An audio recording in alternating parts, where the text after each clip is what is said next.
নমস্কার। আজকের পাঠ রবীন্দ্রনাথ ঠাকুরের লেখা কঙ্কাল। কণ্ঠে আমি বর্ণা বিশ্বাস। আমরা তিন বাল্যসঙ্গী যে ঘরে শয়ন করিতাম তাহার পাশের ঘরের দেয়ালে একটি আস্ত নরকঙ্কাল ঝুলানো থাকিত। রাত্রে বাতাসে তাহার হাড়গুলা খট খট শব্দ করিয়া নড়িত। দিনের বেলায় আমাদিগকে সেই হাড় নাড়িতে হইত। আমরা তখন পণ্ডিত মহাশয়ের নিকট মেঘনাদ বধ এবং ক্যাম্বেল স্কুলের এক ছাত্রের কাছে অস্থিবিদ্যা পড়িতাম। আমাদের অভিভাবকের ইচ্ছা ছিল আমাদিগকে সহসা সর্ববিদ্যায় পারদর্শী করিয়া তুলিবেন। তাহার অভিপ্রায় কতদূর সফল হইয়াছে যাহারা আমাদিগকে জানেন তাহাদের নিকট প্রকাশ করা বাহুল্য, এবং যাহারা জানেন না তাহাদের নিকট গোপন করাই শ্রেয়। তাহার পর বহুকাল অতীত হইয়াছে। ইতিমধ্যে সেই ঘর হইতে কঙ্কাল এবং আমাদের মাথা হইতে অস্থিবিদ্যা কোথায় স্থানান্তরিত হইয়াছে অন্বেষণ করিয়া জানা যায় না। অল্পদিন হইল একদিন রাত্রে কোনো এক কারণে অন্যত্র স্থানাভাব হওয়াতে আমাকে সেই ঘরে শয়ন করিতে হয়। অনভ্যাসবশত ঘুম হইতেছে না। এপাশ ওপাশ করিতে করিতে গির্জার ঘড়িতে বড় বড় ঘণ্টাগুলো প্রায় সবকটা বাজিয়া গেল। এমন সময়ে ঘরের কোণে যে তেলের সেজ জ্বলিতেছিল সেটা প্রায় 5 মিনিট ধরে খাইতে খাইতে একেবারে নিভিয়া গেল। ইতিপূর্বেই আমাদের বাড়িতে 2-1টা দুর্ঘটনা ঘটিয়াছে, তাই এই আলো নেভা হইতে সহজেই মৃত্যুর কথা মনে উদয় হইল।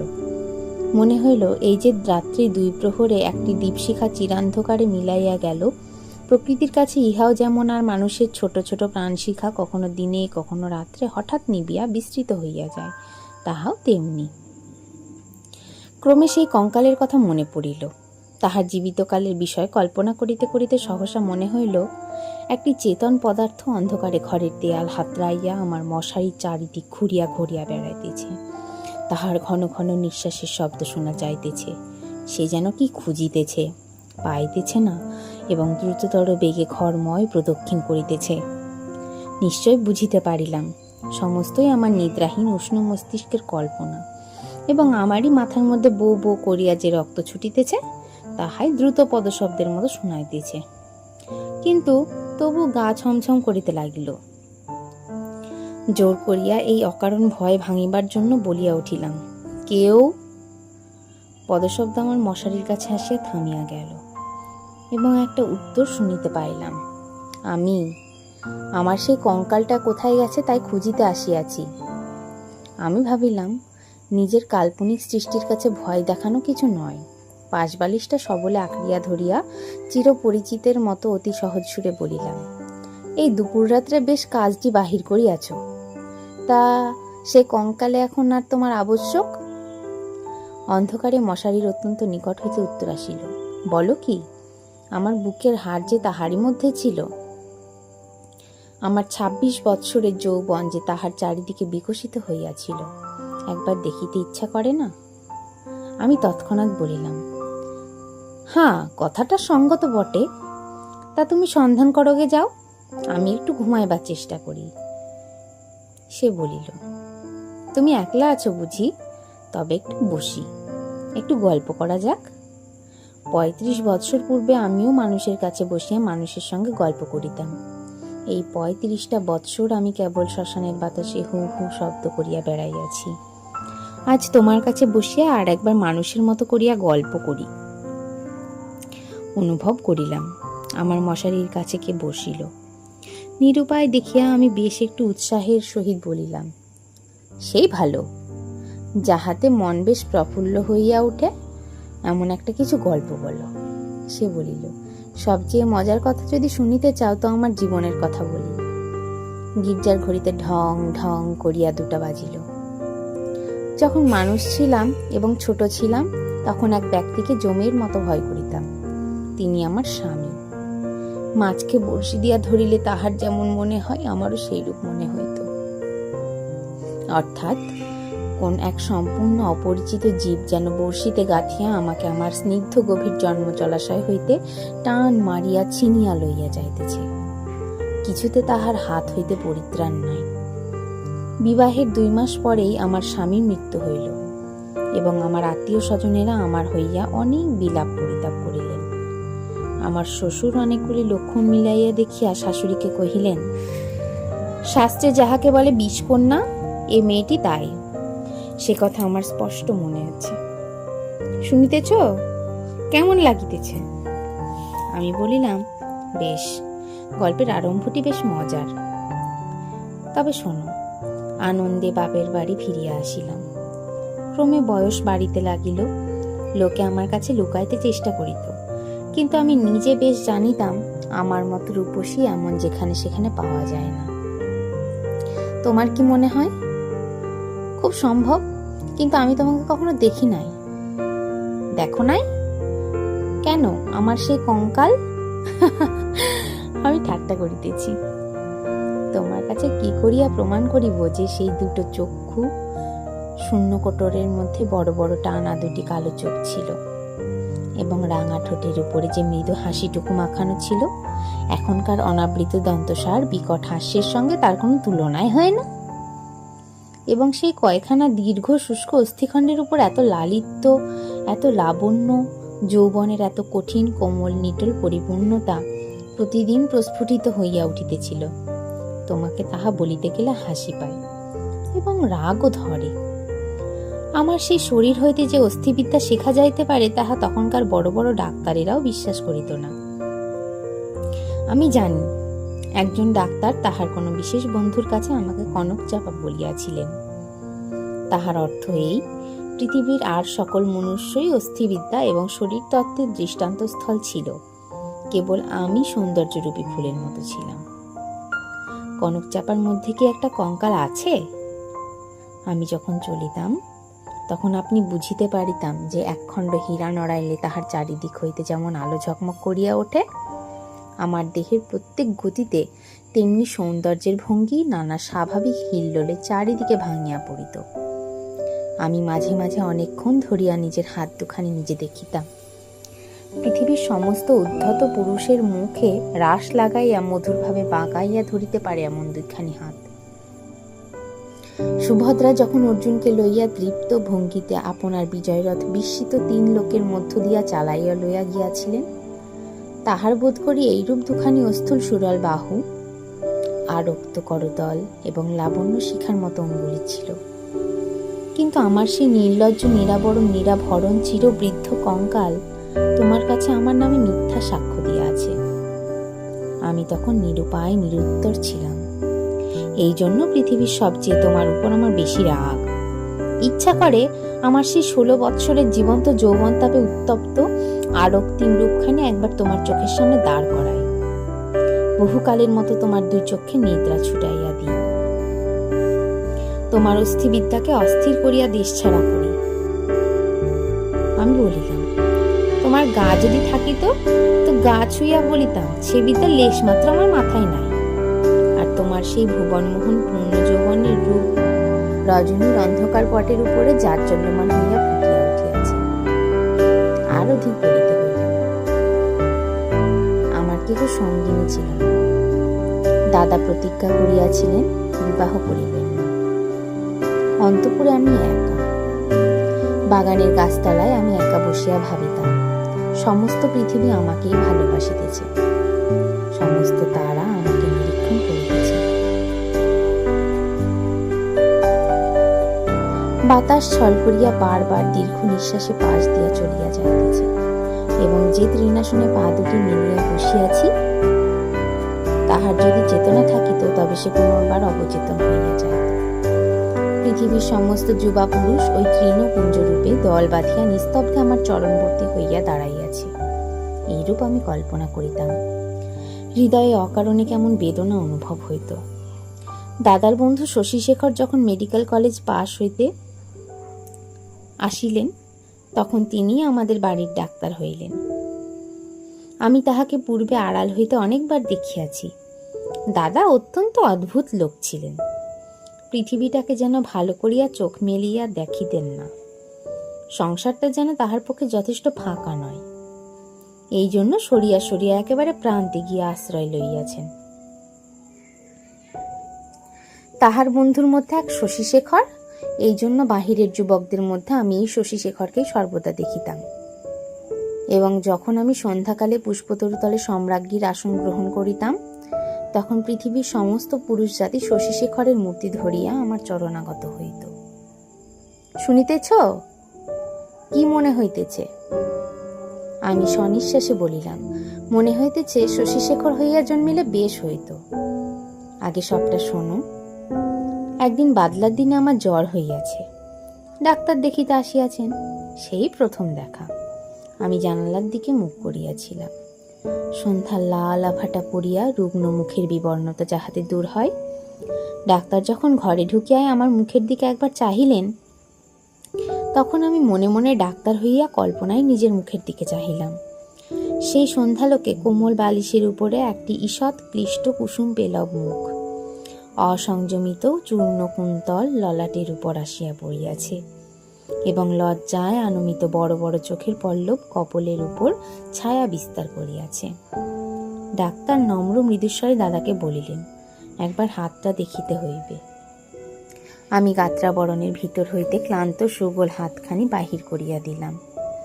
একবার হাতের দিকে চাহিয়া দেখিলাম, যদি নীলবর্ণ কাচের চুড়ি পরিতে পারিতাম তো আরো বেশ মানাইত। রোগীর হাত লইয়া নাড়ি দেখিতে ডাক্তারের এমন ইতস্তত ইতপূর্বে কখনো দেখি নাই। অত্যন্ত অসংলগ্নভাবে কম্পিত অঙ্গুলিতে নাড়ি দেখিলেন। তিনি আমার জ্বরের উত্তাপ বুঝিলেন। আমিও তাহার অন্তরের নাড়ি কিরূপ চলিতেছে কতকটা আভাস পাইলাম। বিশ্বাস হইতেছে না? আমি বলিলাম, অবিশ্বাসের কোনো কারণ দেখিতেছি না। মানুষের নাড়ি সকল অবস্থায় সমান চলে না।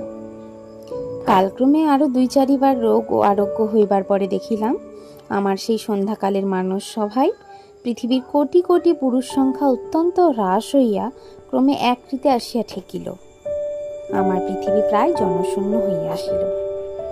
জগতে কেবল একটি ডাক্তার এবং রোগী অবশিষ্ট রহিল। আমি গোপনে সন্ধ্যাবেলায় একটি বাসন্তী রঙের কাপড় পরিতাম। ভালো করিয়া খোপা বাঁধিয়া মাথায় একগাছি বেলফুলের মালা জড়াইতাম। একটি আয়না হাতে লইয়া বাগানে গিয়া বসিতাম। কেন, আপনাকে দেখিয়া কি আর পরিতৃপ্তি হয় না? বাস্তবে কি হয় না? কেন না, আমি তো আপনি আপনাকে দেখিতাম না। আমি তখন একলা বসিয়া 2 জন হইতাম। আমি তখন ডাক্তার হইয়া আপনাকে দেখিতাম, মুগ্ধ হইতাম এবং ভালোবাসিতাম এবং আদর করিতাম। অথচ প্রাণের ভিতরে একটা দীর্ঘ নিঃশ্বাস সন্ধ্যা বাতাসের মতো হু হু করিয়া উঠিত। সেই হইতে আমি আর একলা ছিলাম না।